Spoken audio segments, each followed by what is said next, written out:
So, welcome everyone today for this session. And today we are going to have a very, very interesting session on Lebanon and the geopolitical ramifications of Lebanon and what is actually happening in Lebanon. And for that perspective, we are also very empowered to have the presence of our mentor and guide who has been there for us for a very long time, who will be speaking today on the geopolitical implications of Israel's military actions in Lebanon. And his name is none other than Nadim Shehadi. But I am not going to introduce him. Today, we are going to have one of our volunteers who is going to introduce him. And he has really prepared a very flattering, inspiring introduction for Shehadi sir. So, yes, Fayaz, please enter, introduce yourself, and please introduce our guest for today. Thank you so much, ma'am, for this opportunity.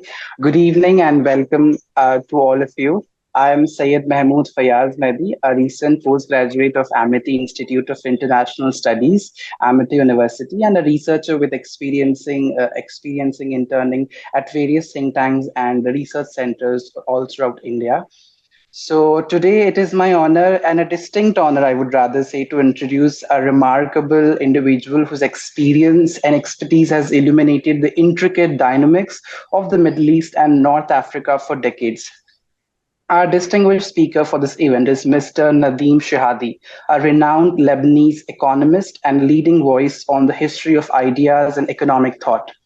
Mr. Shehadi's career is nothing short of extraordinary. Until recently, he served as the executive director of the Lebanese American University's New York headquarters and academic center, where his leadership bridged academic discourse between East and West, fostering a deep understanding of global issues.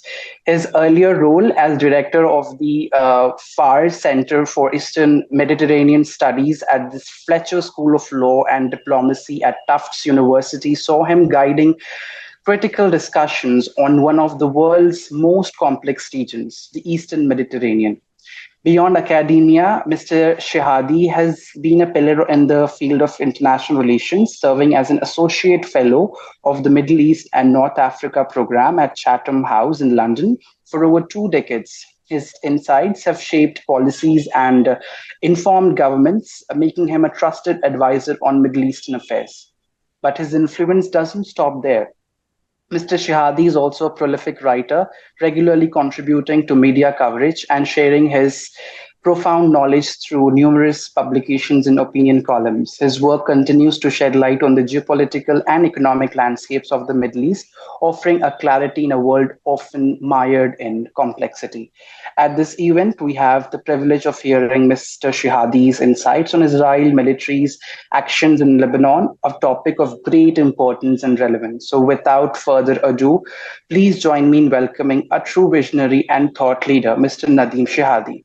But before we begin, a brief and quintessential introduction to our moderator, Dr. Shubha Chaudhary, ma'am. She is the founder of Middle East Insights, a volunteer based platform where everyone is a leader, according to ma'am. So she pursued her MPhil and PhD from Jawaharlal Nehru University, New Delhi, capital city of India, and her master's from London. And she's lived all throughout United States, UK, Egypt, Oman, West Bank, South Africa, and she's extensively worked on gender equity, media politics, and Middle East. So thank you so much for having us, and we look forward that you all pay attention to detail, and we begin the conference. We begin the session. Over to you, Thank you ma'am. so much, Fayaz. And I would now forward it to Nadim sir, who will start with his online talk and followed by question and answer session. Okay, thank you, Fayaz, for this very flattering introduction, and it's a real pleasure to be with you on Middle East Insight. I have to tell you one thing, that you have a huge advantage looking at the region from a distance. People who are very involved get too clogged into details and they cannot see the larger picture. So I will turn to you for the larger picture, which is what I think is the best perspective to look at things. Now, I have one small comment about the word geopolitics. I am not a geopolitician in the sense that uh, I don't think that there is such a science. What there is, I mean, all the social sciences we study now are a derivative of what used to be called history in the 19th century. And then people in the 20th century wanted to make science, to make things sound more scientific. So we have to bear in mind that when we listen to political science, to economists, to anthropologists, that all of this 100 years ago, 150 years ago, was part of history. So so we're and for me, history moves in very random manners. There are people who think that there is a meaning, that everything happens for a reason, and that there is a direction. I don't. I think that history moves in a very random way, and it can change directions anytime. You can evaluate it 50 years later, but while you're in the middle of it, the best you can do is understand what are the drivers of the conflict or the situation, what's making things move on that. So for this, I'm going to tell you three stories. The first story is about my friend here in Greece. His name is Kostas. He's a gardener and a plumber and electrician. And suddenly he comes up to me, and asks me, he said, I'm glad to hear that things are better in Lebanon because on Greek TV, they spoke about Sayyid Hassan Nasrallah's speech that he was trying to calm things down. Now, so Kostas heard about Hassan Nasrallah's speech. But 5 days ago, I heard that the president of Iran, Masoud Pezeshkian, was giving his first televised speech, and there was nothing about it on news, let alone it was. I had to look very hard to find at least a summary of the speech. I don't know if you heard about the speech, Dr. Chaudhary, but it was not very advertised. So this is a very important distinction, which signifies power. When a Greek gardener on a remote island hears about you, and when the whole world is hanging onto your every word, and when people are waiting for your speeches, this is what's called power. So Hassan Nasrallah's power is in positioning himself in such a way that people know about his speeches more than they know about the speeches of the Pope in a way. So this is one story. Now, two other another story I would like to say, if I mean, most of the audience, I'm told, is students and graduate and undergraduate, and this is the most productive and the most exciting age to be in. So imagine yourself being in a place like Tehran in the 1950s. You are at the beginning of what we call now, after 70 years, or 50 years, we started calling it Shiite revival. It is due to a very simple fact.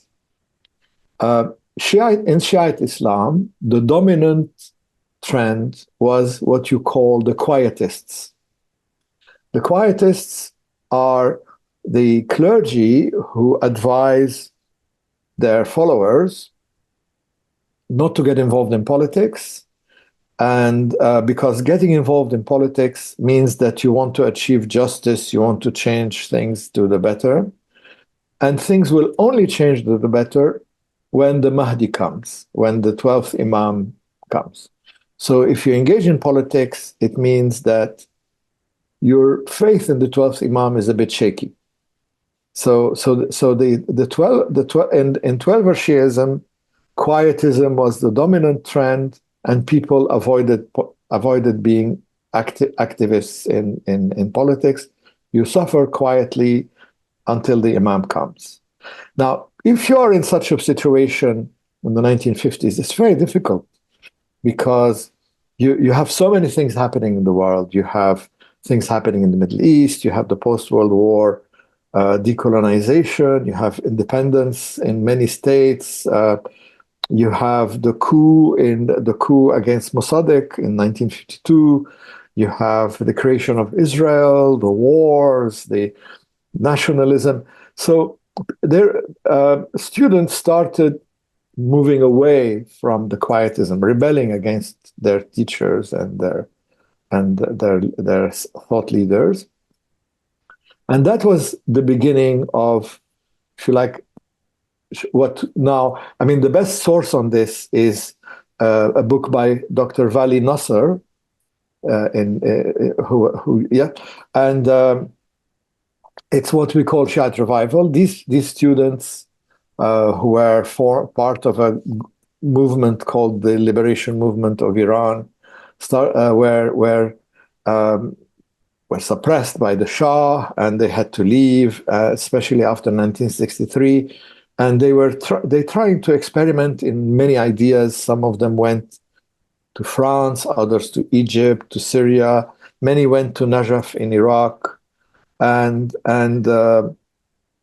one of them in particular, Imam Musa Sadr, went to Lebanon, and he was tasked with starting a Shiite council in Lebanon.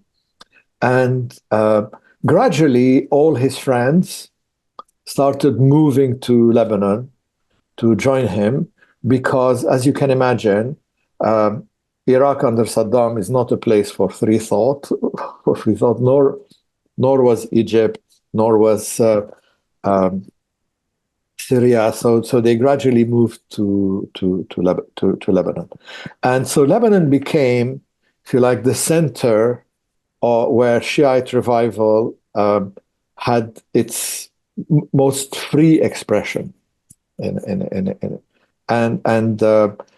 Lebanon, they mixed with the PLO and with a lot of revolutionary movements, and a lot of ideas were formed there. Now, at the same time, you have what I would call a developing Sunni leadership crisis in the region. You have in the 1950s, after the defeat in 1948 and the rise of Israel, all the regimes in the region were seen to have failed. Then you have revolutions, secular nationalist revolutions like Abdel Nasser and the Ba'ath Party and later Gaddafi, and all getting rid of the liberal democratic states, pro-Western states, and replacing them with nationalist and secularist dictatorships most of the time. And these also failed in 1967 during the Six-Day War, and this gave rise to the rise of like more Islamist thought to replace them. People were thinking that these ideas are not good. We should explore other ideas, and that was the rise of Islamist ideas. But these also failed in a way. And what I see in the region now is a crisis in Sunni leadership in Palestine, in Lebanon, in Syria, in Iraq, in Yemen, in almost everywhere. So these are regional trends that happen, and the reason they happen is very difficult to interpret. I mean, one example of a regional trend is the Reformation in Europe, when their countries were falling one after the other to the Reformation, and you don't need to understand what it happens. You need to realize that it's happening. I cannot create one now. If I knew, I would do it. Now, I'll come to Lebanon. What is special about Lebanon? In the 20th century, after World War One, it was the end of three empires: the Russian Empire, the Austro-Hungarian Empire, and the Ottoman Empire. And the victors of World War One met in France, in Versailles for a long time, and then they met in San Remo, and they met in Lausanne, and trying to fix the world after the collapse of these empires, and they were creating nation states.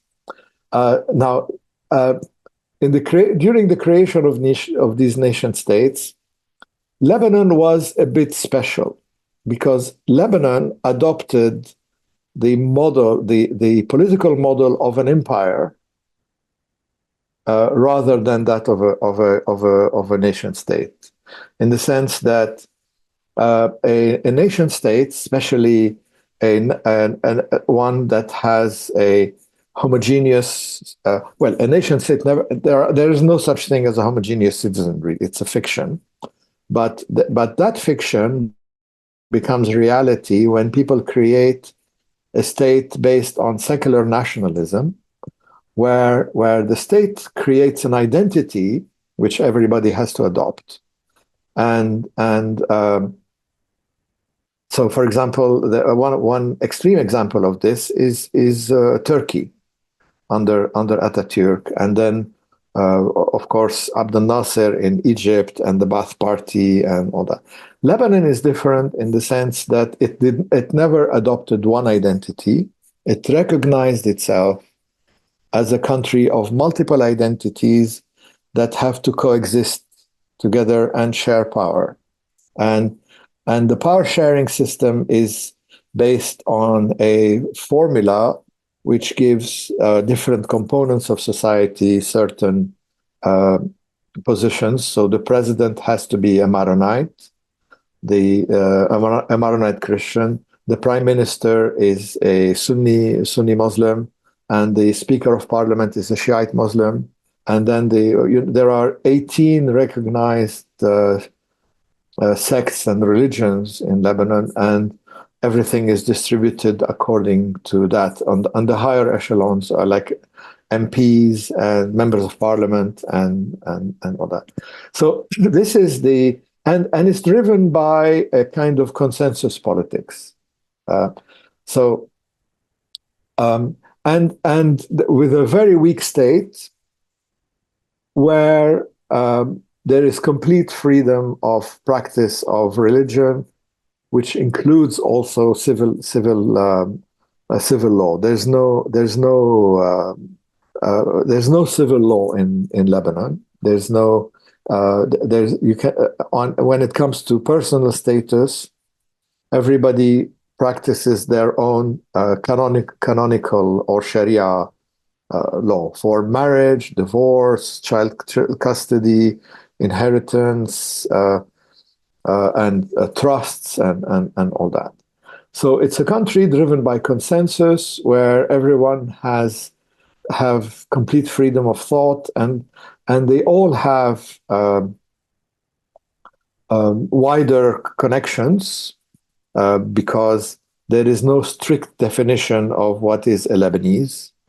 So if you are a Shiite in Lebanon, you are sensitive to developments in the whole Shiite world. You're sensitive to developments in Iran, in Iraq, even in Pakistan or India, or you're part of that world, and you are recognized as being part of that world. So we accept it.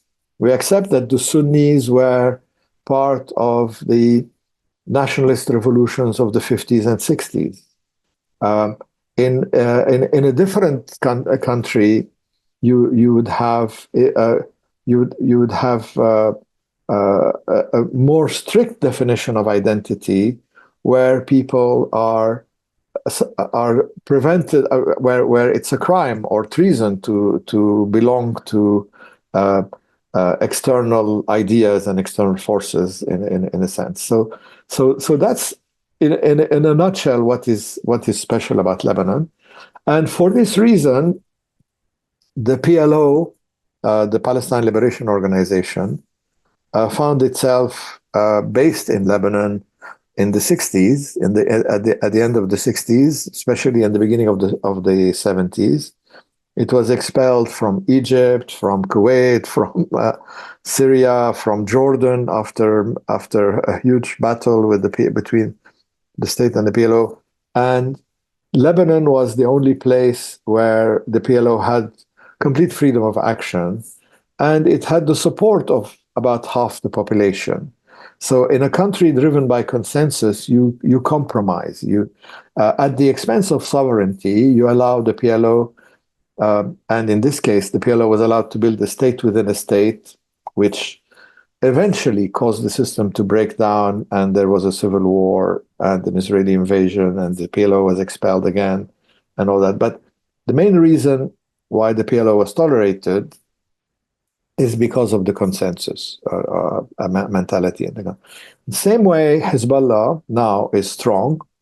Nasrallah is strong. Hezbollah controls much of the country because this is, if you like, the front line of Shiite revival, where it's at its strongest and most concentrated.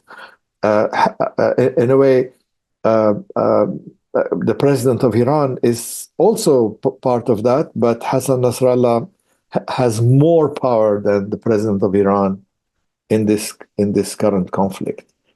So this is how you understand why the conflict between Israel and Lebanon is so important, and why people are talking about it, and why it's the Gaza. If you listen to yesterday's White House briefing, in the White House briefing, he was describing it as the battle between Gaza and Israel, between Hamas and Israel. It is not a battle between Hamas and Israel. Yeah. It's more of a regional battle, and Hamas is acting as part of a regional organization, which Hezbollah is also part of, which is the Islamic Revolutionary Guard Corps of Iran.